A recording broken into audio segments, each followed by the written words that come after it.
Israël, Adonai Eloheinu, Adonai Echad. Shema Israël, Adonai Eloheinu, Adonai Echad. Shema Israël, Adonai Eloheinu, Adonai Echad. Shema Israël, Adonai Eloheinu, Adonai Echad.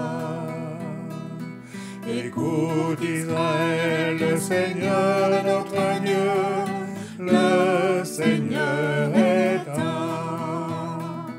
Écoute Israël, le Seigneur est notre Dieu, le Seigneur est un.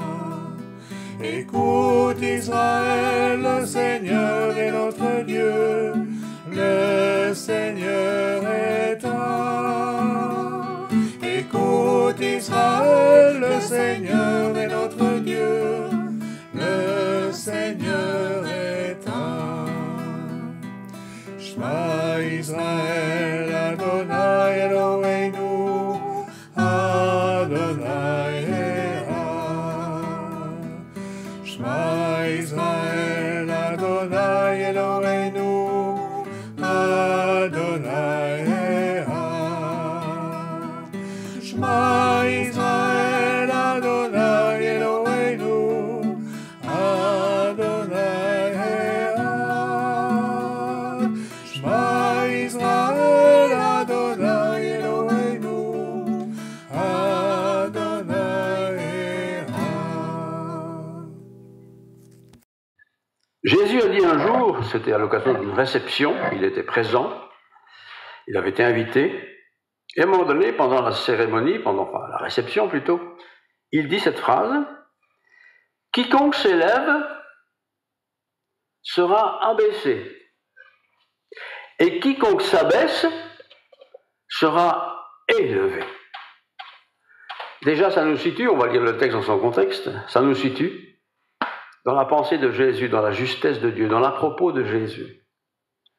Jésus n'est pas n'importe qui, il n'est pas un sage parmi les sages, il est Dieu incarné dans la personne de Jésus-Christ. Un jour, il était invité à une réception, et dans cette réception, il prononce cette phrase. Mais avant de lire le contexte, j'aimerais vous poser une question. Vous est-il arrivé dans votre vie, à l'école, au travail, n'importe où, d'être rabroué? On dirait aujourd'hui, on vous a fermé le claquet, quoi. On vous a ridiculisé, on vous a humilié. Est-ce que ça vous est arrivé? Est-ce qu'au contraire, vous est-il arrivé, publiquement, d'être valorisé, d'être mis en honneur? À choisir, évidemment, tous choisiront ce qu'ils veulent bien, mais je suis sûr que nous choisirons tous la même chose. C'est même mieux d'être valorisé que d'être rabroué, d'être humilié. Et Jésus, un jour, il était invité à un repas très important, avec beaucoup de personnes importantes, dans l'évangile de Luc 14, vous pouvez ouvrir votre Bible, et je vous lis les 14 premiers versets. Donc, évangile de Luc, chapitre 14, versets 1 à 14. Jésus étant entré un jour de Shabbat, donc c'est un jour de repos, c'est un beau jour, dans la maison de l'un des chefs des pharisiens, c'est pas n'importe qui, hein. Le pharisien, c'était l'autorité, c'était le chef en plus, quel honneur. Donc, il est là pour prendre un repas, et les pharisiens l'observaient. Déjà, ça est un peu hypocrite, on invite quelqu'un, mais on l'observe pour le piéger, quoi, quelque part. Et quand même, il est invité par le chef des pharisiens. Remarquons bien que Jésus n'a pas refusé, il est invité, il y va. Et voici, un homme hydropique était devant lui. Je ne sais pas si c'est par hasard, ou si c'est fait exprès, ou les organisateurs se sont dit on va l'avoir. En tout cas, il y a cet homme handicapé qui est là. Jésus prit la parole et il dit au docteur de la loi, c'est pas n'importe qui, hein, et aux pharisiens, pas n'importe qui non plus, Est-il permis ou non de faire une guérison le jour du Shabbat? Est-ce qu'il est permis de faire une guérison, de guérir quelqu'un, de faire une opération, d'intervenir dans la santé de quelqu'un? C'est la question que Jésus pose. Le jour du Shabbat, c'est sacré, hein? Réponse silencieuse, parce que dans leur tête, ils se disent, celui-là, il va nous piéger. Si on dit ça, il va répondre ça. Si on dit comme ça, il va répondre comme ça. Ils gardèrent le silence. Toujours embêtant quand c'est le silence. Ils gardent le silence. Alors Jésus avance, c'est le jour du Shabbat, hein, avance la main sur cet homme, il le guérit et il le renvoya. Rentre chez toi. Tu es guéri. Jour du Shabbat, en présence de toute cette élite. Puis il leur dit, lequel de vous, parce que évidemment Jésus connaît leurs pensées, hein, ils se disent, mais enfin, guérir quelqu'un jour du Shabbat, ça ne se fait pas. Alors il leur dit, lequel de vous, si son fils ou son bœuf tombe dans un puits, le retire aussitôt, même si c'est le jour du Shabbat. Et ils ne purent rien répondre à cela. Comme toujours, Jésus est un homme de parabole, d'illustration. Il adressa ensuite une parabole aux conviés. En voyant qu'ils choisissaient les premières places.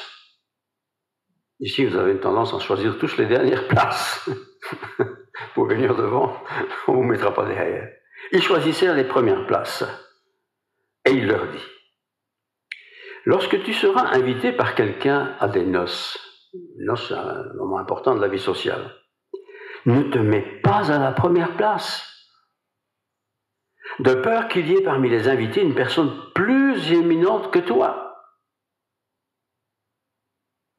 et que celui qui vous a invité, l'un et l'autre, ne vienne à te dire « c'est ta place à cette personne-là, puisqu'elle est plus importante ». Tu aurais alors la honte d'aller occuper la dernière place. Tout le monde peut comprendre cette histoire. Mais lorsque tu seras invité, va te mettre à la dernière place. C'est un peu ce que vous faites tous ici. Je fais de la pub pour que vous veniez la prochaine fois plus devant. Non, mais lorsque tu seras invité, va te mettre à la dernière place, afin que quand celui qui t'a invité viendra, il te dise, mon ami, monte plus haut. Alors cela te fera honneur devant tous ceux qui seront à table avec toi. Car quiconque s'élève sera abaissé, et quiconque s'abaisse sera élevé. C'est ta place. Voilà, c'est une réception fantastique qui est présentée là. C'est une histoire, une parabole, une image, mais aussi une réalité. Et il y a des places d'honneur, ce n'est pas des bancs comme chez nous, hein, les synagogues c'était quand même agencé autrement, mais aussi les maisons des convives c'était agencé direct autrement. Et si on prend les places d'honneur, les plus belles places, celles de devant de notre culture, on risque peut-être d'avoir quelqu'un de très important qui arrive, en tout cas plus important que moi, et on va peut-être me dire, monsieur, vous ne voulez pas bouger, mais comme d'ailleurs tout est déjà occupé, je vais me retrouver dans le fond. Quelle humiliation! Tout le monde voit ça. Tiens, il était devant, le voilà derrière maintenant. Oh, c'est humiliant. Avons-nous déjà été rabroués, humiliés? Chacun peut comprendre cette histoire de Jésus, qui est une histoire qui s'est sans doute passée, ou à peu près, mais il y a une leçon très importante que j'aimerais vous partager ce matin. L'apôtre Paul, un jour, était en prison, ça lui est arrivé plusieurs fois, et dans une de ses lettres qu'il a écrites aux chrétiens d'Éphèse, qui eux ne sont pas en prison, il dit ceci, Éphésiens chapitre 4, versets 1 à 3.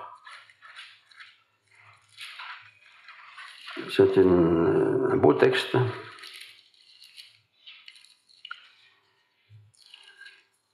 Éphésiens 4, 1 à 3. Je vous exhorte, donc, moi, le prisonnier dans le Seigneur, à marcher d'une manière digne de la vocation qui vous a été adressée. En toute humilité et douceur. Vous avez une vocation, ça vous a été adressé, vous l'avez reconnu, vous êtes établi dans cette fonction de reconnaissance de votre vocation. mais faites-le en toute humilité et douceur, avec patience, vous supportant les uns les autres avec amour. L'église d'Éphèse est une chouette église, mais qui a vite connu, comme toutes les églises du monde, des soucis de personnes. Chacun pense qu'il est peut-être un peu plus important que l'autre, qui est un peu moins important. Socialement, il est peut-être. Intellectuellement, il est peut-être. Et on risque d'avoir un peu pas de mépris, mais enfin, voilà, c'est quand même mieux là. Paul met en garde. Il est en prison, l'intellectuel, le penseur, l'apôtre. Et il sait de quoi il parle. En toute humilité et douceur, avec patience, supportez-vous les uns les autres. Je parle ici d'une communauté vivante. Je ne parle pas d'une communauté où on va une ou deux fois par an à l'église. On n'a rien à supporter là. On va une fois ou deux, puis c'est bon ainsi. Mais une communauté vivante, ce n'est pas simplement le dimanche matin. Une communauté vivante, ce sont des gens qui se parlent, qui se rencontrent, qui se communiquent, qui partagent aussi. Ici, bon, on se voit, et puis au revoir la semaine prochaine. En plus, on ne se parle pas, en plus, on a un masque. Donc vraiment, c'est l'antithèse de l'Église dont on parle ici dans Éphèse. Mais lorsqu'on est souvent ensemble, on risque de rencontrer des difficultés. Des difficultés parce que chacun aime partager, dire un peu ce qu'il est, ce qu'il sait faire, ce qu'il aime bien faire, et on risque d'entrer dans le conflit. Donc, en toute humilité et douceur, avec patience, vous supportant les uns les autres avec amour. Le seul endroit ici où on peut se fâcher parfois, c'est le parking. Quand le parking est plein, pas maintenant, parce qu'on n'est pas nombreux, mais quand tout le monde est là, c'est terrible. Alors on arrive à peine un peu en retard, c'est déjà plein, il faut aller plus loin, il faut marcher, on est déjà en retard. Toujours les mêmes qui sont garés aux meilleures places. Ben oui, bien plus tôt, tu auras la meilleure place. Vous voyez? Et ça crée des tensions. Ça crée des tensions quand vous êtes sur le deuxième banc et vous avez quelqu'un qui est 50 cm plus grand que vous voyez rien, vous êtes toujours comme ça, en train de bouger, en plus il bouge beaucoup. Vous voyez, ça crée des tensions. Les tensions, c'est ça, hein, dans une église. C'est rarement théologique, hein, les tensions.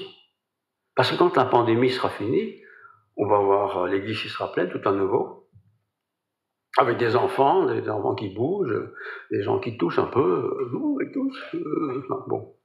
Supportez-vous les uns les autres. En toute humilité et douceur, avec patience, vous supportant les uns les autres, vous efforçant, il y a un effort à faire, vous efforçant de conserver l'unité de l'esprit, et c'est pas magique, par le lien de la paix. C'est la paix entre nous, la paix physique, matérielle, humaine, qui permettra de garder l'unité de l'esprit. L'unité de l'esprit, c'est pas une pensée, ça, c'est une réalité, mais cette réalité se traduit, se voit, se sent si, par contre, le lien de la paix m'anime. Prenons un exemple simple. Vous êtes toujours assis au troisième banc, non? Deuxième banc ici. Et ce jour-là, elle est occupée par des personnes. Mais ça fait 10 ans que vous êtes toujours sur la même place. C'est votre place, quoi. Elle est presque sacrée, là. Et alors, où est le problème? La personne qui est venue là ne l'a pas fait exprès, ou peut-être elle a fait exprès, j'en sais rien. Mais c'est pas grave, ça. Tu te mets à la troisième place. Et si c'est pas là, tu te mets à gauche ou tu te mets à droite. Pourquoi? Pour maintenir la paix. La paix dans une communauté, c'est une communauté qui se voit, qui se parle, qui se rencontre. Nous avons, évidemment, aujourd'hui tout est artificiel, mais nous avons dans la vie nos tempéraments. Voilà. Mais qu'est-ce qu'on peut chanter gnangnan ici? Mais qu'est-ce qu'on chante vite, hein? On chante vite et fort. Mais voilà, je suis dans une communauté. Et une communauté doit vivre dans la paix. La paix les uns avec les autres. Nous sommes différents. Nous sommes différents. Mais il y a toujours une cravate. Non, mais jamais. Ah, et alors, c'est marqué où ça, qu'il faut mettre une cravate ou ne pas en mettre, hein? Chacun est dans sa sensibilité. Et une communauté, c'est toutes sortes de sensibilités qui viennent ensemble. On est différents, mais on vient pour une seule chose. Pour vivre l'unité de l'esprit. Et pour ça, il faut de l'humilité. L'humilité, c'est pas dire c'est mon style qui prédomine. Moi, j'ai toujours une cravate. En peine si je dors pas avec une cravate, moi. J'ai pas de gloire. Ah ouais, j'aime bien les cravates. Mais il y a des gens qui n'aiment pas les cravates. Ils sont étouffés avec les cravates. Et alors, où est le problème? Toi, tu aimes bien une cravate, mets ta cravate. Lui, il n'aime pas les cravates qui ne mettent pas de cravate. Aussi longtemps que tout ça est décent, il n'y a pas de problème. C'est ça l'unité de l'esprit. Mais il faut de l'humilité pour ça. L'humilité de reconnaître que celui qui est à la première place, troisième place, 10e place est aussi important que celui qui est à droite, que celui qui est à gauche.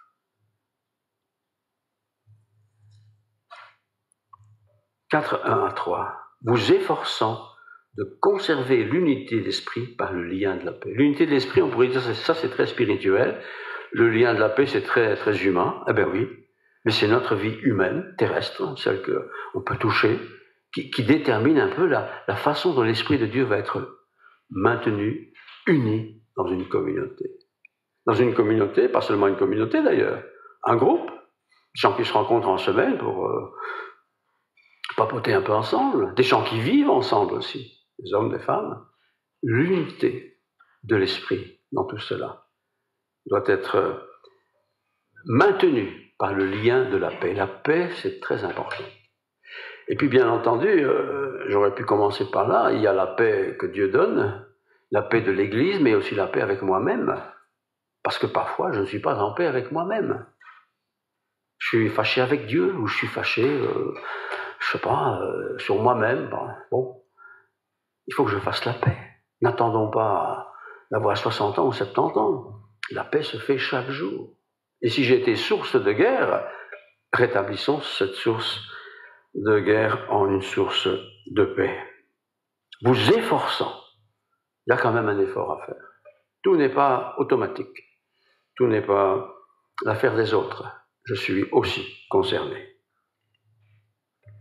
La guerre, frères et sœurs, vous le savez comme moi, n'active pas beaucoup la paix. Mais la paix peut calmer la guerre. Soyons des faiseurs de paix, comme il est dit ailleurs. Et Paul, encore, Éphésiens 4, 7-16, dit ceci. Mais à chacun de nous, parce que nous sommes tous différents, évidemment, mais à chacun de nous, tous autant que nous sommes ici, nous est donnée la grâce. Mais à chacun de nous, la grâce a été donnée selon la mesure du don de Christ.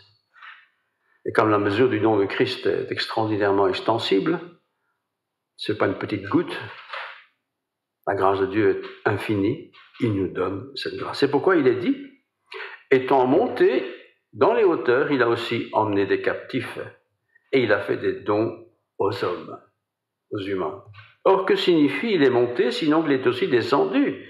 Où est-il descendu? Dans les régions intérieures de la terre. Celui qui est descendu, c'est le même qui est monté au-dessus de tout, dans les cieux, afin de remplir toutes choses. Et voilà ce qui nous intéresse. Et il a donné les uns, dans une communauté, comme apôtres. L'apôtre, c'est celui qui est envoyé. C'est l'évangéliste, si vous voulez. Les autres comme prophètes. Les autres comme évangélistes. L'évangéliste, celui qui va évangéliser. L'apôtre, c'est peut-être celui qui va où il n'y a rien, quoi. Les autres comme pasteurs et comme docteurs. Tous les gens différents. Pourquoi faire? Pour le perfectionnement des saints. On est appelés tous à nous perfectionner. Et c'est en faisant que l'on se perfectionne. Si j'ai jamais de conflit avec quelqu'un, c'est très bien, mais je n'apprendrai pas grand-chose non plus. Alors le conflit est parfois utile, pour que je me dise, tiens, il y a eu un conflit, suis-je responsable? Qu'est-ce que j'ai fait pour que ça arrive, ou pas fait? Et on réfléchit, et on corrige. Et parfois, on change d'avis, on s'excuse, on demande pardon, enfin toutes ces choses-là. Donc pour le perfectionnement des saints, en vue de l'œuvre du ministère et de la délivrance du corps du Christ. Combien de temps? Jusqu'à ce que nous soyons tous parvenus à l'unité de la foi et de la connaissance du Fils de Dieu. Nous sommes tous à des stades différents. Personne n'est au même niveau. C'est pas comme en classe, tout le monde passe de 5e en 6e, on est supposé avoir tous le même niveau. Dans une église, c'est pas comme ça. On a des jeunes chrétiens, tout jeunes, qui ont parfois 15 ans, ils ont parfois 40, mais ils viennent de se convertir. Vous avez des vieux chrétiens qui sont là depuis que le bâtiment existe, peut-être. Vous avez des hommes, vous avez des femmes. Tout ça, c'est différent. Vous avez des gens pleins de soucis, vous avez des gens qui n'ont pas de soucis. Qu'importe. Ce qui est important, c'est que nous parvenons tous à l'unité de la foi et de la connaissance du Fils de Dieu. C'est un long chemin qui se fera d'ailleurs tout au long de notre vie. À l'état de l'homme fait. L'homme fait, c'est l'homme mature, l'humain mature.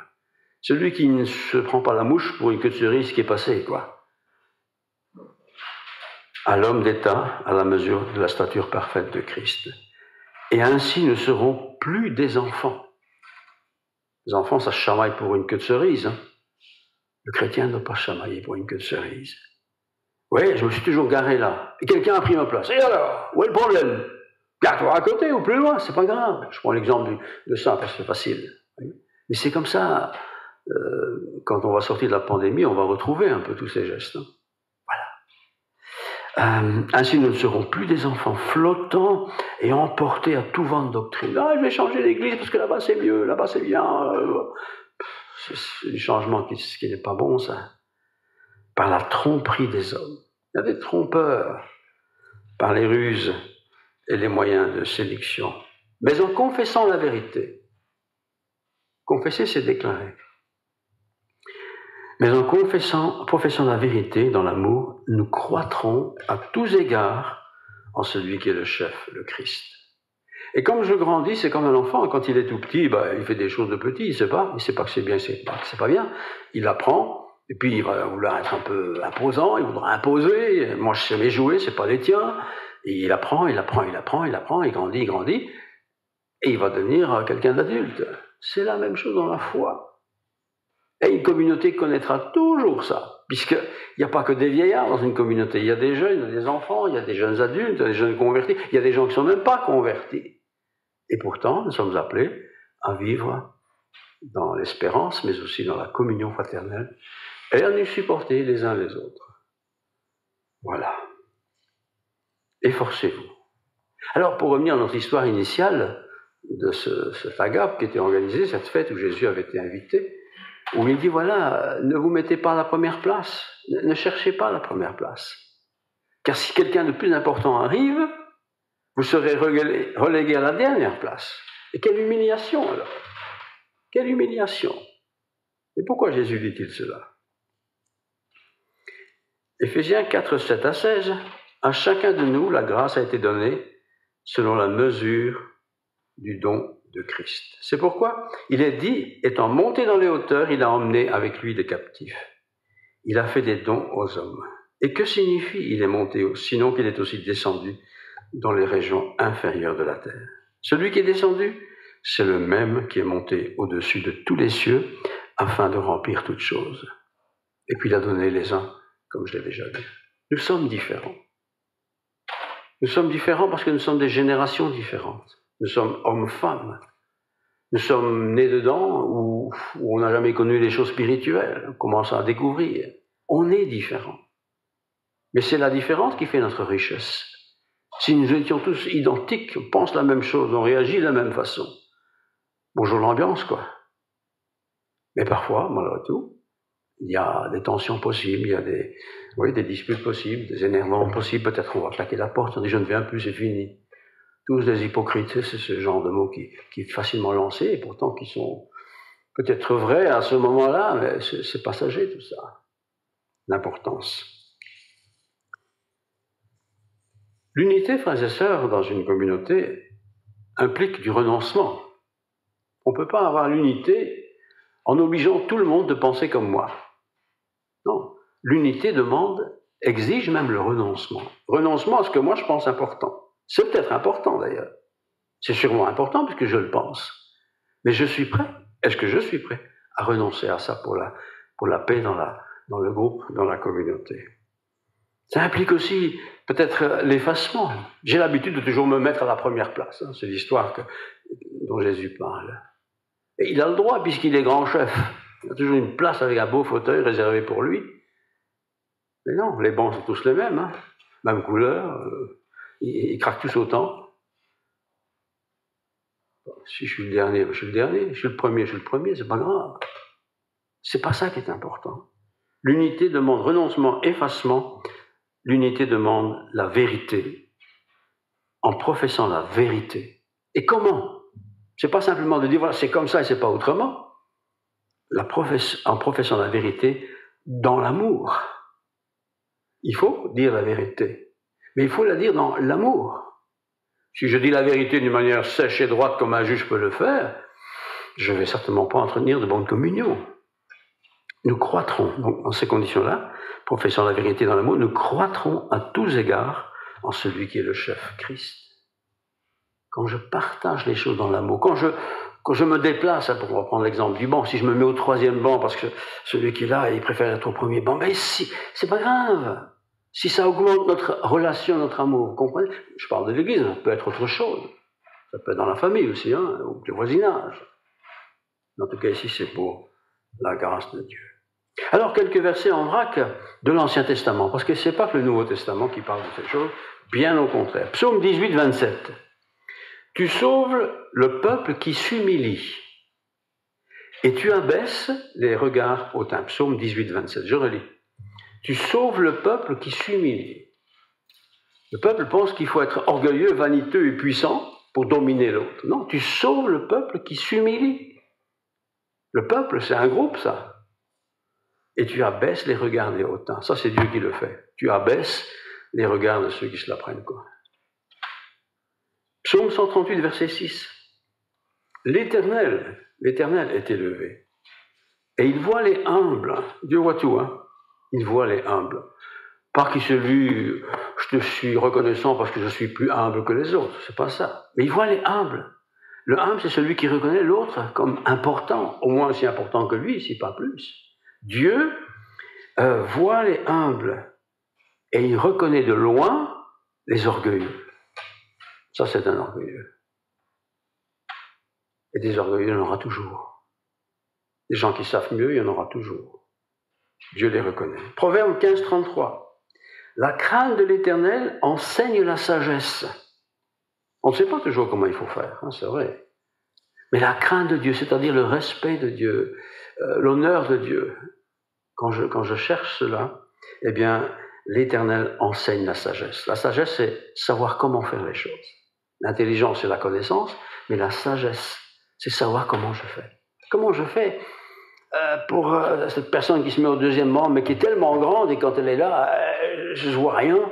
Comment je fais pour l'aborder? Je dis, écoute, tu te casses, tu m'énerves avec ton grand chapeau, on parlait autrefois.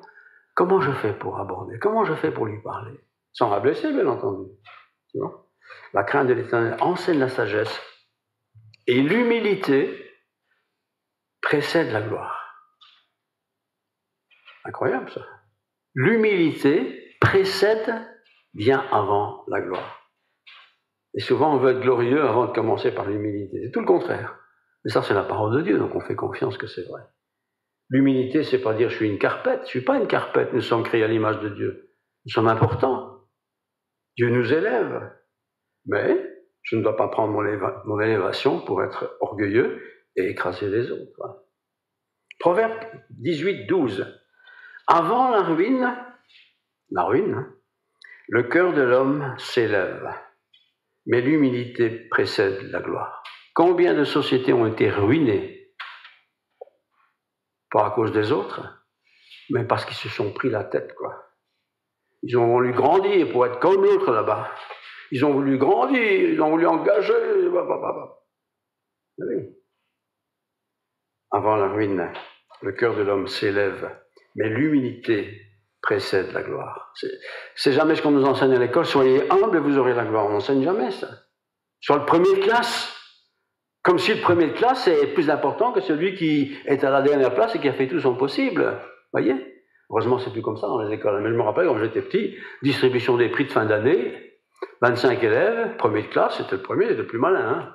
D'ailleurs, il avait une pile de livres comme ça, tu étais le dernier, comme moi. Tu n'avais même pas de livres. Je ne sais même pas si tu passais sur la scène, d'ailleurs. C'est humiliant, ça. C'était la règle à l'époque, ça n'en est plus aujourd'hui. Vous voyez? C'est aussi vrai dans la vie. Hein. Vous êtes invité à quelque chose organisé par les hautes sphères. C'est quoi votre grade? Ah, vous êtes employé, ben ça va, vous allez au 8e rang, là-bas dans le fond. S'il n'y a personne qui s'y met, vous pourrez vous y mettre. contre, si vous avez les grades, même si vous êtes moralement pas possible, mettez-vous au premier rang, monsieur. Ça, c'est les humains, ça. Dieu n'est pas comme ça. Dieu n'est pas comme ça. Dieu élève celui qui est abaissé. Dieu aime celui qui a un cœur contrit. Tout à fait le contraire. Alors, une conclusion qui est solennelle. Elle est solennelle d'abord parce qu'elle est universelle et bien sûr parce qu'elle est aussi parole de Dieu. Philippiens 2, versets 5 à 8. Philippiens 2, 5. Ayez en vous les sentiments qui étaient en Jésus-Christ. Pour avoir les sentiments qui étaient en Jésus-Christ, il faut déjà connaître un peu Jésus. Les évangiles, c'est une bonne manière de connaître Jésus. Ayez en vous les sentiments qui étaient en Jésus-Christ. Ça veut donc dire qu'on ne doit pas essayer de faire comme tel prix Nobel ou tel prix de ceci, de cela. C'est essayer d'avoir les sentiments en nous, les sentiments qui étaient en Jésus-Christ. C'est Jésus-Christ notre modèle. Vous le savez bien, on l'a déjà dit 1000 fois. Et je le redis encore une fois pour moi-même, c'est lui notre modèle. Existant en forme de Dieu, donc Jésus-Christ existant en forme de Dieu, il n'a point regardé son égalité avec Dieu. Il aurait pu venir sur la terre et dire, moi je suis Dieu incarné, cassez-vous tous, mettez-vous à plat ventre quand je passe. Il aurait pu dire ça, il est Dieu. Il est Dieu. Existant en forme de Dieu, il n'a pas regardé son égalité avec Dieu comme une proie à arracher. C'est ma place, j'ai le droit. Et alors, ta place est prise, pour reprendre l'histoire du banc. Mets-toi au troisième banc. Et s'il n'y a plus de place devant, mets-toi derrière, c'est pas grave. C'est pas grave. Ne cherche pas la gloire. Ne cherche pas la gloire. Existant en forme de Dieu, il n'a pas regardé son égalité avec Dieu comme une proie arrachée. C'est ma place. Mais il s'est dépouillé lui-même. Jésus, il s'est dépouillé lui-même. Dépouillé, c'est tout enlever à tous ses artifices, en prenant une forme de serviteur, en devenant semblable aux hommes. Jésus était comme nous, et il était Dieu. Et on peut voir tous les exemples de sa vie, et c'est pour ça que je vous dis, les évangiles, c'est la meilleure façon de connaître Dieu. Comment fait Jésus, comment il a fait, comment il a mouillé sa chemise, si je peux dire. Comment il était avec les enfants, comment il était avec les femmes, comment il était avec les hommes. En prenant une forme de serviteur, en devenant semblable aux hommes, il a paru comme un vrai homme. Il n'était pas tiré par un char avec 8 chevaux, comme les empereurs romains, là. Il n'y avait pas des centaines de soldats de chaque côté, là. Oh, quel bruit! Alors si Jésus était comme ça, qui suis-je moi pour ne pas au moins essayer d'être un tout petit peu comme Jésus? Il a paru comme un vrai homme. En plus, il s'est humilié lui-même, volontairement humilié lui-même, se rendant, et comment il a fait ça? Se rendant obéissant jusqu'à la mort. Jésus aurait pu éviter la mort, évidemment. Il aurait pu ne pas être crucifié. Il aurait pu, je sais pas, être chef de l'État romain. Il aurait pu être tout ça. Jésus, il est tout puissant. Parce qu'il est Dieu, mais non, il a refusé tout ça. C'est pas pour ça qu'il était venu. En se rendant obéissant jusqu'à la mort, même jusqu'à la mort de la croix, une des pires morts que les hommes peuvent subir. Il a accepté ça. Et dans une vie de famille, dans une vie de couple, dans une vie communautaire, puisque c'est ça qu'on parle aujourd'hui, il y a toujours des choses qui ne sont pas justes. Il y a toujours des injustices, inévitablement. Tiens, le pasteur, il a choisi celui-là, il ne m'a même pas demandé à moi. Lui est devenu ancien, lui est diacre, toutes ces choses-là. On les voit, on les connaît. Peut-être que le pasteur s'est royalement trompé, et alors, pas grave. C'est sa vision des choses pour un moment, mais Dieu me connaît. Il sait pourquoi j'ai fait ceci, j'ai fait cela, il le sait. Faisons tout pour la gloire de Dieu. Je suis reconnu pour ça, tant mieux. Je ne suis pas reconnu, c'est pas grave. Dieu le sait, Dieu connaît mon cœur. Il connaît mes pensées, il sait pourquoi je fais les choses ou que je ne fais pas les choses. Donc, pour terminer mon affaire, l'unité de l'Église, c'est pas simplement je signe une profession de foi, on a tous la même, ça y est, c'est bon. Non, oui, ça c'est humain, ça. Mais l'unité en Christ, le top modèle, c'est Christ. Et ce top modèle était humble de cœur, jusqu'à la mort de la croix. Alors si je prends ça comme exemple, je suis en totale opposition avec ce qui se passe évidemment dans la société, dans la vie, où on cherche toujours à se valoriser. C'est un peu la nature humaine aussi. Et cette nature humaine, bien sûr, nous sommes certainement d'accord avec ça, doit se conformer petit à petit à la parole de Dieu, à la sagesse de Dieu. Et chemin faisant, j'apprends. Et s'il m'arrive, je termine, et s'il m'arrive un jour d'être humilié, franchement humilié, parce que voilà, j'étais vexé, disons comme ça, je suis vexé parce qu'il m'a dit quelque chose de pas sympa, voilà, c'est pas grave. C'est humiliant peut-être, mais c'est pas grave. Dieu sait toutes choses. C'était pas juste. Il n'a pas tout compris, il n'a pas bien regardé, il n'a pas bien examiné. Et j'ai dû me mettre à la dernière place. Eh bien, mets-toi à la dernière place, tu auras quand même à manger, va. C'est pas grave. Prions.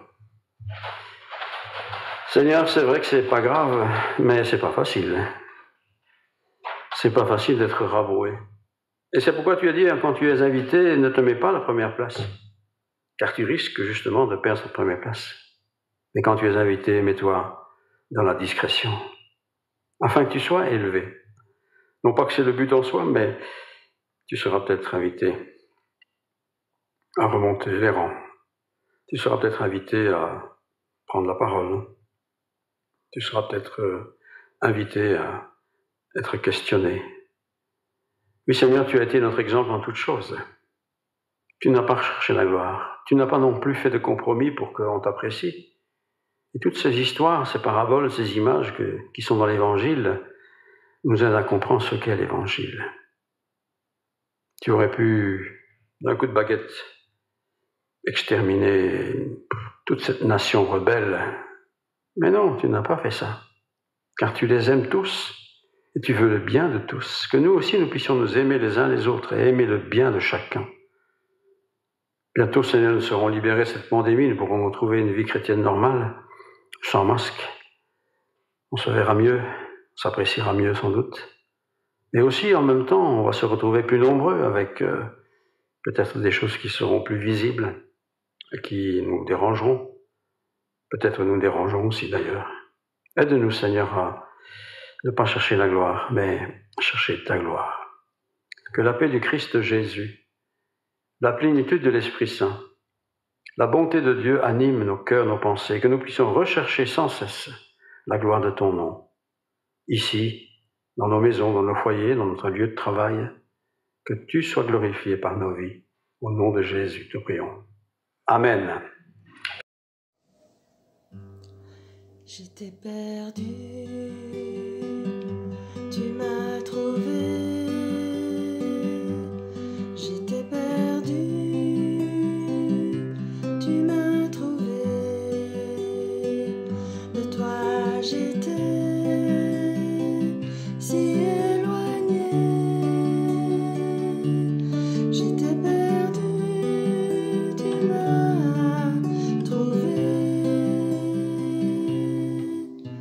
Alors je t'offre un chant.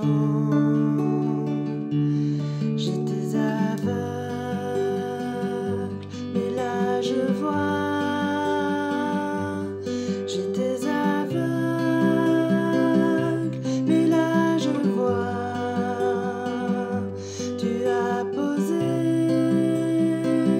ta main sur moi. J'étais aveugle, mais là je vois. Alors je t'offre un chant. Alors je t'offre un chant. Alors je t'offre un chant. J'étais sans vie, tu m'as sauvé. J'étais sans vie, tu m'as sauvé. Je te donne mon être entier.